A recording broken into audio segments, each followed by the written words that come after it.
ಕಟ್ಟುವಿರೋ ಅಂದು ಕುಳಿತುಕೊಳ್ಳುವೆನು. ಅದಕ್ಕೆ ನಾನು ಹೇಳುವುದು ನೀನು ಬಲು ಜಾಣೆ ಎಂದು.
ದೇವಿ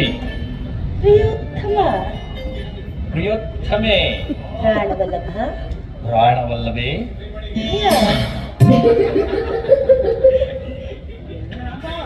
ಚೆಲ್ಲುತ್ತ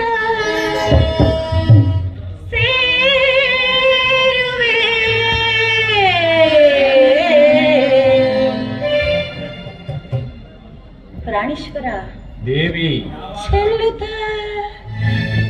ಸೇರುವೆ.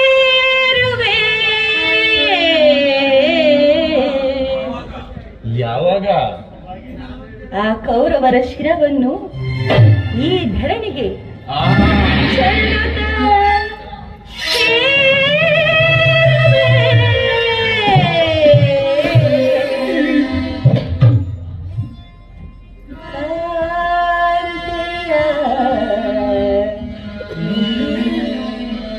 ಅಪ್ಪಗಲ್ಲವೇ? ಆದರೆ ಅದಕ್ಕಿನ್ನು ಬಹಳ ಸಮಯವಿರುವುದು. ಚೆಲ್ಲುತ್ತ ಸೇರುವೆ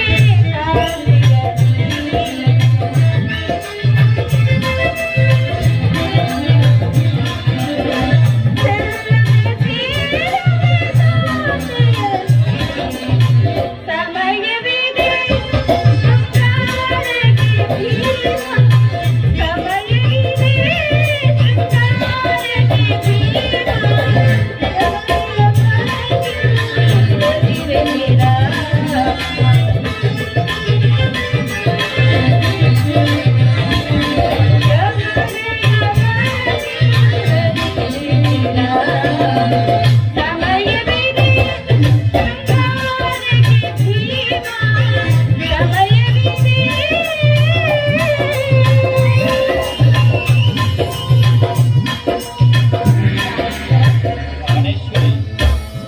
ನೆನಪಿದೆಯೇ?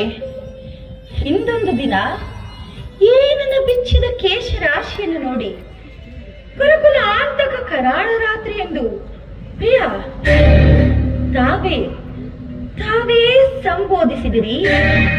ಇನ್ನು ಏನನ್ನು ಹೇಳಿದಿರಲ್ಲ? ನಿನ್ನ ಬಿರುನುಡಿಗಳನ್ನ ಹಿಂದೆ ನಿನಗೊದಗಿದ್ದ ನಾನಾ ಕಷ್ಟಗಳನ್ನು ಪರಿಹರಿಸುವುದು ಮರೆತೆಯ?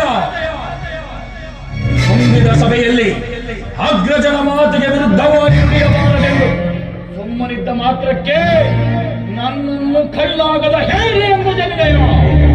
ಕೇಳು, ಸಪ್ತ ಸಾಗರಗಳ ಏಕಕಾಲದಲ್ಲಿ ಬಾಧ್ಯವಾದ ಆ ತ್ರಿಮೂರ್ತಿಗಳೇ ಧರೆಗುರುಳಿಸಿ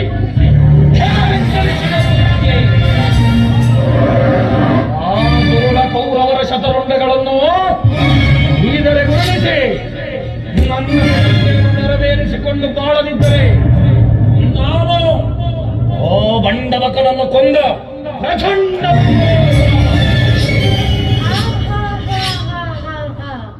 ಪ್ರಾಣೇಶ್ವರ, ಹೇಳುವುದು ಮಾತ್ರವಲ್ಲ, ಆಡಿದಂತೆಯೇ ನಡೆಯಬೇಕೆಂಬುದೇ ನನ್ನ ಇಚ್ಛೆ. ಕೇವಲ ನಾನಿಚ್ಛಿಸಿದರೇನಾಗುವುದು? ಎಷ್ಟೇ ಆದರೂ ನೀವು ನಿಮ್ಮಣ್ಣನ ಆಜ್ಞಾಧಾರಕರಲ್ಲವೇ? ನನ್ನನ್ನು ಕೆರಳಿಸಬೇಡ. ಈಗ ನಾನು ಯಾರ ಆಜ್ಞಾಧಾರಕನಲ್ಲ. ಶಾಂತಿಯನ್ನು ಬಯಸುವವರು ಸಂಧಿಯ ಪ್ರಸ್ತಾಪದಲ್ಲಿ ತೊಡಗಲಿ. ಆತುರದಿಂದ ಯುದ್ಧವನ್ನು ಧರ್ಮಪಾರಾಯಣನಾದ ಯುಧಿಷ್ಠಿರನು ಆ ದುರ್ಯೋಧನನ ಅನಂತ ಅಪರಾಧಗಳನ್ನು ಕ್ಷಮಿಸಬಹುದು. ಆದರೆ ನಾನು ಮಾತ್ರ ಕ್ಷಮಿಸುವುದಿಲ್ಲ ದೇವಿ, ಕ್ಷಮಿಸುವುದಿಲ್ಲ. ಕೌರವನ ಬಾಣಗೆ ಕಾಡು ಕಾಡು ಬೀಸುವ ಮತ್ತೆ ಹೌದು ದೇವಿ, ಕೌರವನ ಬಾಣಗೆ ಕಾಡು ಕಾಡು ಬೀಸುವ ಮತ್ತೆ ದೂರಗಳು ಸೈರಿ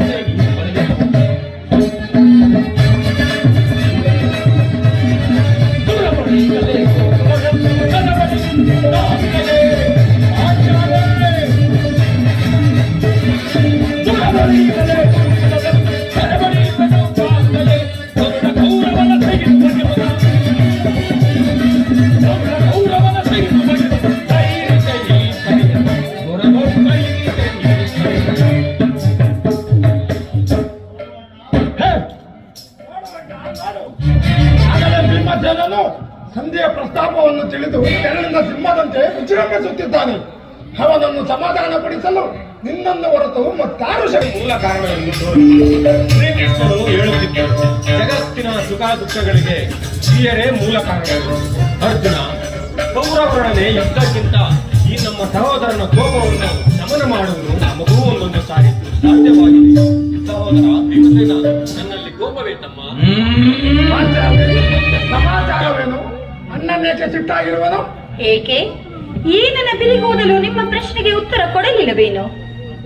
ಅಗ್ರಜ, ಸಮಯಕ್ಕೆ ಸರಿಯಾಗಿ ಬಂದೆ. ನನಗೆ ಯಾರಲ್ಲಿಯೂ ಕೋಪವಿಲ್ಲ. ಅರ್ಜುನನ ಸಮ್ಮುಖದಲ್ಲಿ ನಿಮಗೊಂದು ಮಾತನ್ನು ತಿಳಿಸಬೇಕೆಂದಿದ್ದೇನೆ. ಅದನ್ನು ನಿಮ್ಮಿಬ್ಬರ ಸಮ್ಮುಖದಲ್ಲಿ ಈಗಲೇ ಹೇಳುವೆನು. ಈ ಸಂಧಿಯ ಪ್ರಸ್ತಾಪವು ನಿಮಗೆ ಉಚಿತವಾಗಿ ಕಾಣಬಹುದು.